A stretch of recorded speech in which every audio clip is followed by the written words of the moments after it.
All right guys, it's another day in the shop and we have some pretty exciting upgrades in store for you today on our turbo big block Silverado. And these upgrades are going to be especially important as we continue to make this thing even faster and hopefully achieve our ultimate goal of running a 9-second pass in the quarter mile. We've got a little work to do before we get that fast, but we're getting close. However, before we get to the upgrades, I just wanted to say thank you so much to all the new subscribers. We've had a pretty big surge recently, and that's awesome. So if you're stopping by for the first time, thank you so much for giving us a shot. And of course, thank you to our existing subscribers as well. But here's a quick snippet of who we are and what you can expect to see on the channel. My name's LT. I run a small auto repair shop here in Colorado Springs. And we do just general repair, but you don't see a lot of that on the channel. What you're gonna see has to do with my love and, quite frankly, my obsession with making trucks go faster. Now, I don't care if it's a lifted off-roader or a lowered street truck, a drag truck. I don't care. I love them all, and we love to make them go faster because I watched way too much Home Improvement as a kid, and you gotta have more power, right? So whether it's doing an engine swap in an old Jeep Wagoneer, or whether it's doing a custom 3-link suspension on an all-wheel drive Pro Touring S10, or whether it's doing a turbo install or building an engine for an off-road 6-wheel drive ramp truck, we pretty much do everything and we show you guys all the steps along the way. Right now in the shop, for example, we're doing a turbo install on this Silverado. It's a 4.8, it's got an 85 millimeter turbo, I believe, and we're like 85 to 90% done with that one. And we'll show you the full-length video as soon as we get it completed. But today, we are gonna be focusing on my turbo big block sleeper, the UglyTruck. In its current configuration, the UglyTruck puts down just a little over 800 horsepower and 1,100 pounds of torque at the rear tire.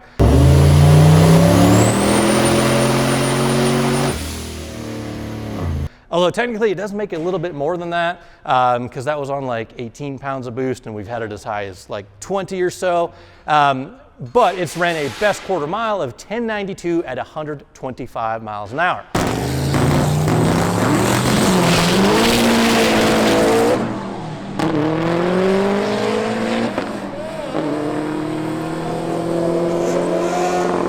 And the truck weighs a little bit over 5,000 pounds. But that's still not fast enough. I want to get this thing into the 9s, and we're going to have to make a few changes in order to get there. One, we're going to have to upgrade the turbo. This is only an 80 millimeter. Two, we're going to have to change the torque converter around a little bit to tighten it up, because right now with the torque it produces, it just blows through the converter. We're also going to have to make some upgrades to the rear suspension, but today our upgrades are going to happen up here. We need to give this thing a little bit more stopping power because when we do get a 9-second quarter mile pass, it's probably going to be at about 140-ish miles an hour. And I don't want to make this truck lighter. So when I step on the brake pedal, I want this thing to stop.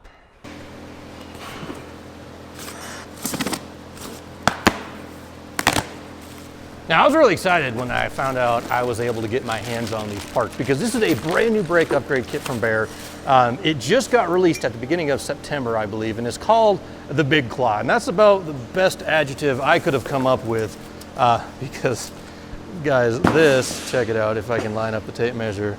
This is a 14-inch brake rotor. That thing is massive. It's a full 2 inches larger than the original brakes that would have come on the UglyTruck.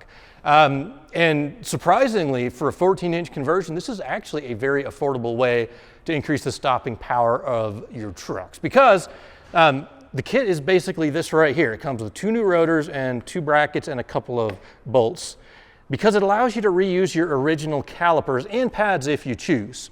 And it's going to improve the stopping power simply because of the larger diameter. That's basically going to give more leverage or more torque to the brake pads to help bring the truck to a stop. I did, of course, you can see here, I did opt for some new front pads as well, just because the brakes that are on the truck right now, they've been on there for a little bit more than 4 years. Not a lot of street miles, or I mean miles in general, but in those 4 years, we've done dozens and dozens of high-speed stops at the drag strip.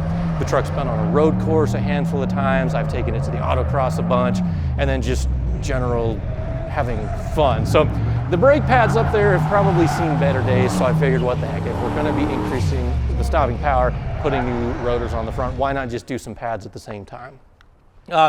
And the great thing about this is it'll work for pretty much any type of truck, whether you do towing, whether you have a lifted pickup with bigger wheels and tires, or whether you got a street truck like mine that's a little bit on the portly side and likes to go fast.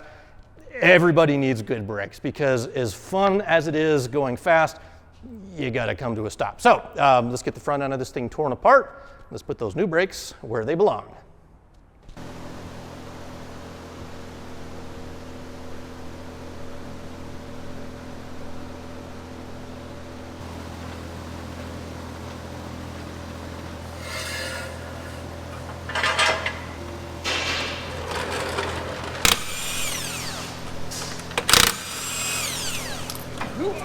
That's heavy.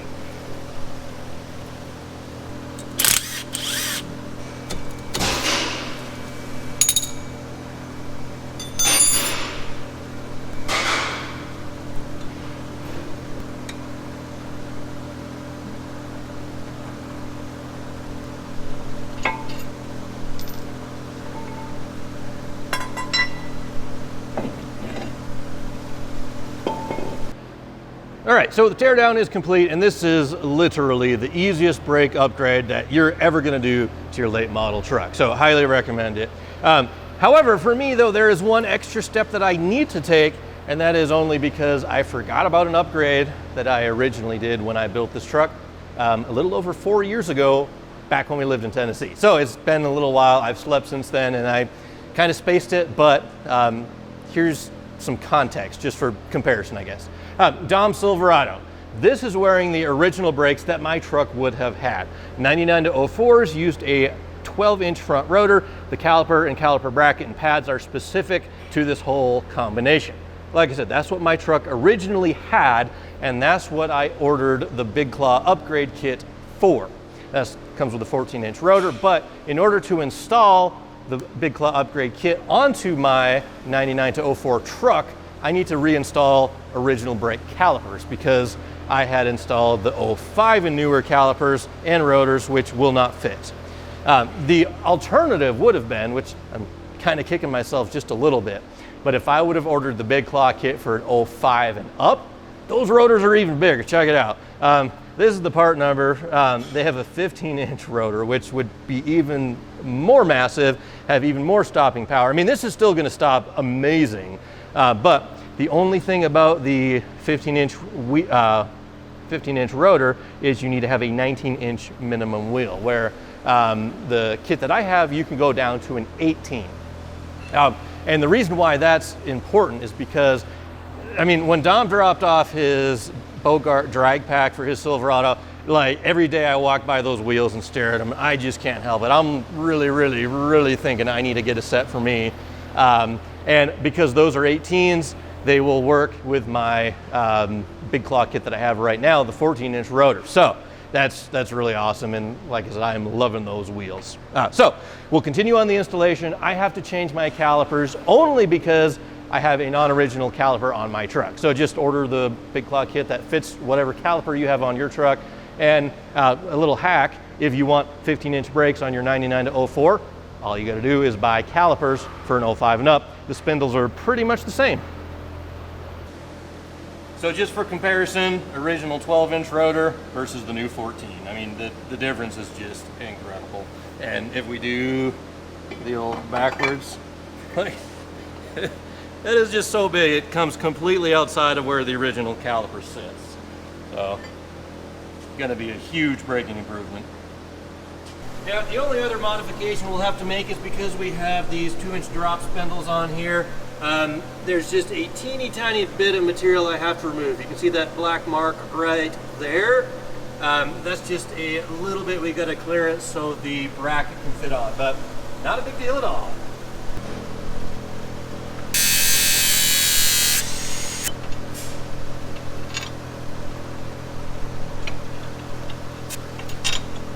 That's perfect, because before it just this wouldn't seat all the way down, so I just had to grind that little lip off, and this totally will not affect the strength of the spindle at all.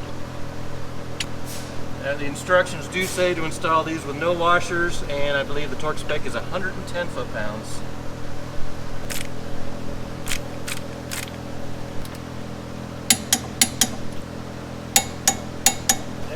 rotors are directional, so pay attention to the instructions when you put them on. Next we have the correct 99 to 04 caliper bracket with the new hardware. These also get torqued to 110 foot-pounds.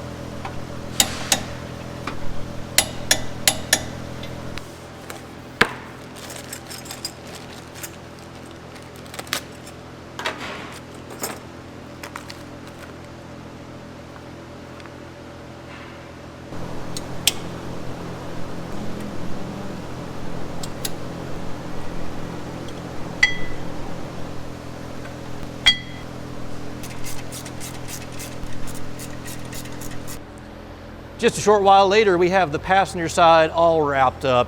And aside from the obvious braking improvements, there's a visual aspect here too, which is pretty awesome because we got these 20-inch wheels, they're fairly open, and to me, nothing says high performance more than a nice big set of brakes. So that's really awesome as well.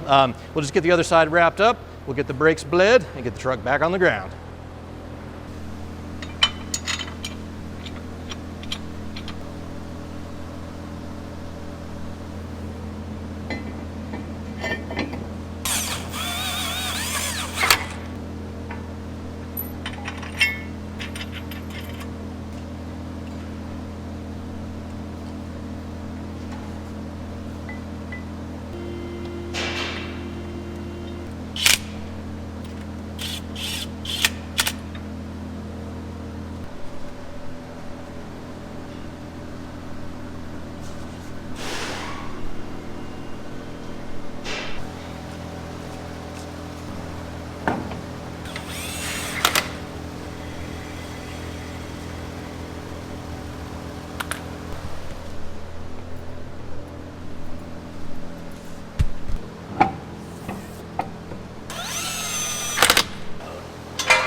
And that's pretty much a wrap on the front brakes. We got everything torqued down to spec. We have the brakes bled out, truck's on the ground.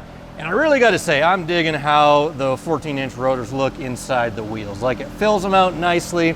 We got a lot of stopping power, and I'm just really pleased with the color combination. We got the polished wheel, the zinc plated rotor, the red of the caliper. And I mean, just overall, I'm really digging how this truck looked. And it's kind of cool to think back to where we first started with the UglyTruck 4 years ago in Tennessee. The thing was just a complete turd. And now it still kind of is, but it's a really fast turd. So I love this truck, guys. It's a ton of fun. But now we have to do what's probably the hardest part of the whole brake install. If you read the instructions, they have this section that talks about seasoning the rotors. And the very first step is use the vehicle for 5 to 6 days of gentle driving. And I don't think this truck has seen 5 to 6 minutes of gentle driving ever since I put that turbo on there, but we can figure this out. So basically the process is you just got to get a little bit of heat into the rotors, use them, get a little bit more heat, and then they go into bedding the pads, which is a very specific procedure that you got to do. But that will take, again, a couple of days of just normal use on this thing. So we'll get that process started. You might be wondering about back brakes, because I did also procure a Baer Claw set for the rear of this truck, and that's a 14-inch rotor just like we have up front, which would look awesome, but I'm a little bit back and forth on that, because when I ordered these brakes, my mind was kind of in a place where I was thinking maybe we'll convert this truck back to more of an autocross / pro touring type of build, because originally that was my plan for the truck. I wanted the turbo big block and then to go autocrossing. I had some different shocks on there, I had sway bars all the way around, and it was a ton of fun. But 2 years ago or so, we kind of went more of the drag racing direction, and as part of that, we put a really small brake set on the rear so I could install a 15-inch weld drag wheel, which is really awesome for when we go to the track. Right now, those brakes look tiny inside the 20-inch wheels, and I would really love to put the Baer Claws on there, but I think realistically I'm going to be spending more time at the drag strip than I am at an autocross or a road course type of event. So for now, we're just going to do the front Baer Claw brakes, and I'll put the others just aside for the eventuality that I probably will change my mind. But I can't wait to get this thing out on the road. I will give you guys a quick follow-up video whenever I get the brakes fully bedded in, just to let you know how they stop.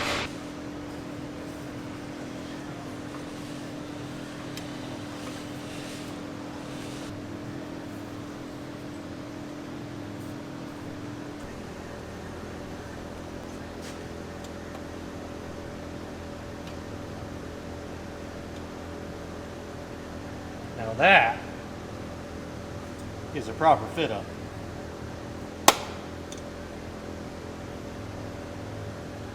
Right there. That's how it's supposed to fit, guys.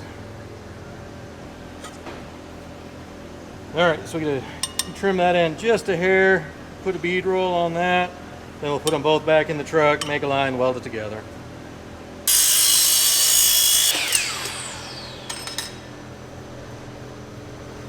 And yes, that is a wood blade, but yes, it makes a really nice cut.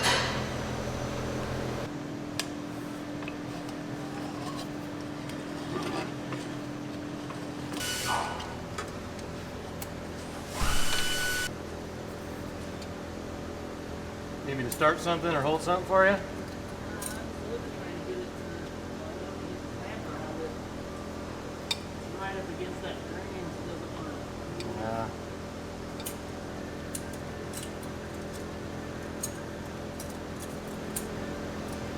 So all told, we have to shorten this end, lengthen the middle, and shorten the other end, and put a little more twist in it. Sounds about right, doesn't it, Chris? Pretty much the whole thing. Yeah. Oh, and we had to shorten that side. We had to modify the wastegate. We had to modify the downpipe. What else do we have to do? Everything. A bunch of hoses. A bunch of hoses. Well, I would expect that. This stuff, I kind of hoped it would have fit out of the box.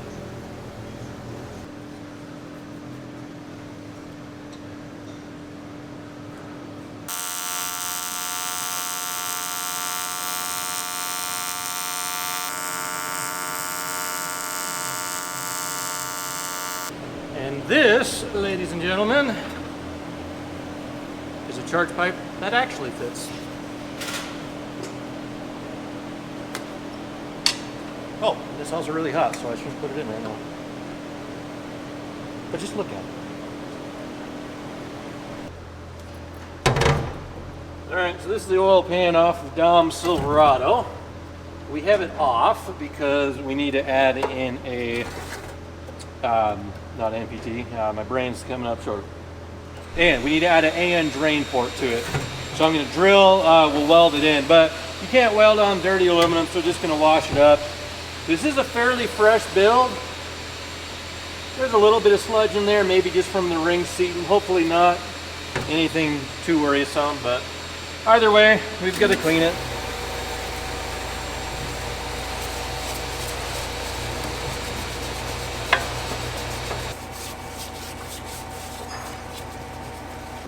And there's always more than one way to skin a cat.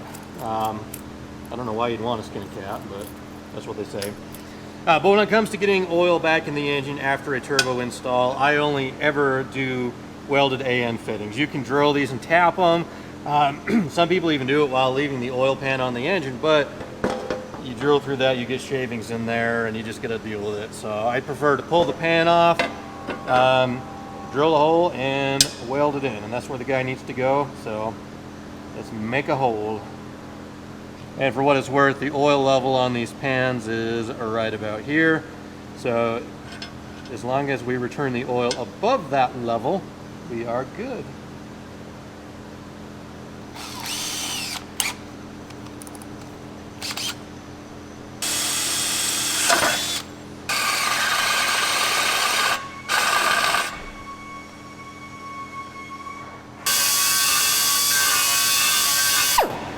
Yes, I know I need to have safety glasses on.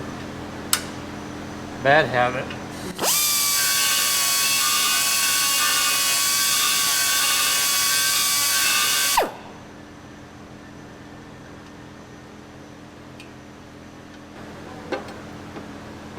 I always weld these on the inside if possible, but you could have a nice clean surface. And for aluminum, this carbide is a coarse carbide. It makes really good work of cleaning up aluminum.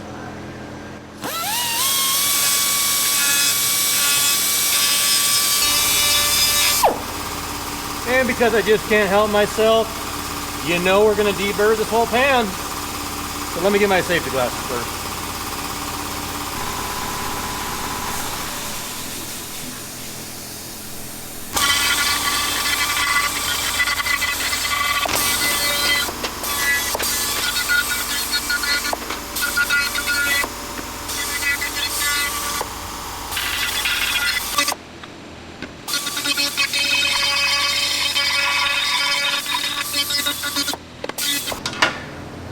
All right, that was a completely unnecessary detour whose only purpose was to satisfy my OCD, but I'm happy now, so we can actually get on to the task at hand, welding.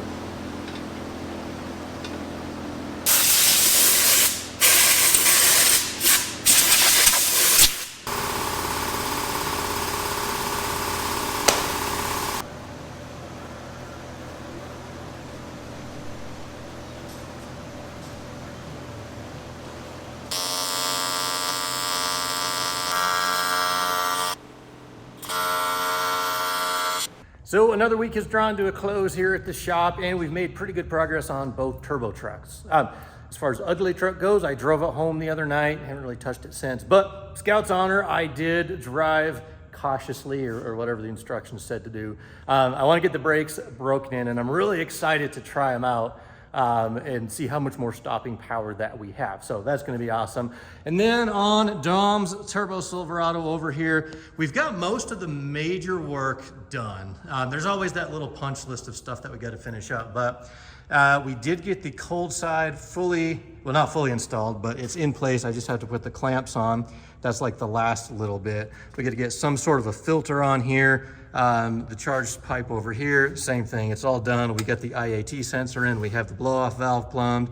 A little bit of welding never hurt anybody. I enjoy doing that type of work. So, yeah, that is the status update. As far as what we have left to do, it's mostly just a bunch of little stuff. Like I've got to trim the inner fender liner. That's going to fit around the wastegate and downpipe and stuff like that.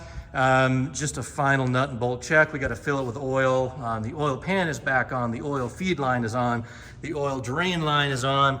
I don't know if you can see it or not, but we did have to make a custom oil drain. I'm going to tip the camera, but you can maybe just barely see that aluminum pipe. It was so tight around the T6 flange and the compressor discharge. We had to build that aluminum extension to get the oil drain down below. And I got to say, I'm really happy with how this project is turning out. I had my reservations at first. Yeah, we had to modify, well, almost everything, but we have it fitting now, and I'm really excited. The last major project, we just could build an exhaust, but we got a big pile of material over there. So next time you guys see Dom's truck, it probably is going to be firing up. We'll do a little bit of a test run, then we'll build the exhaust, and we will ship it out the door because he has a tuner who's going to handle all the tuning on that. Let's see, what do I have coming up next? I don't know. I got a choice because I got a rear differential to rebuild on the S10. I have the engine swap we could start. And then as far as Matt 60/408 stroker, we're waiting on parts to arrive, and then we have to get everything up to the machine shop. So lots of fun. Thank you guys for watching. Come back soon.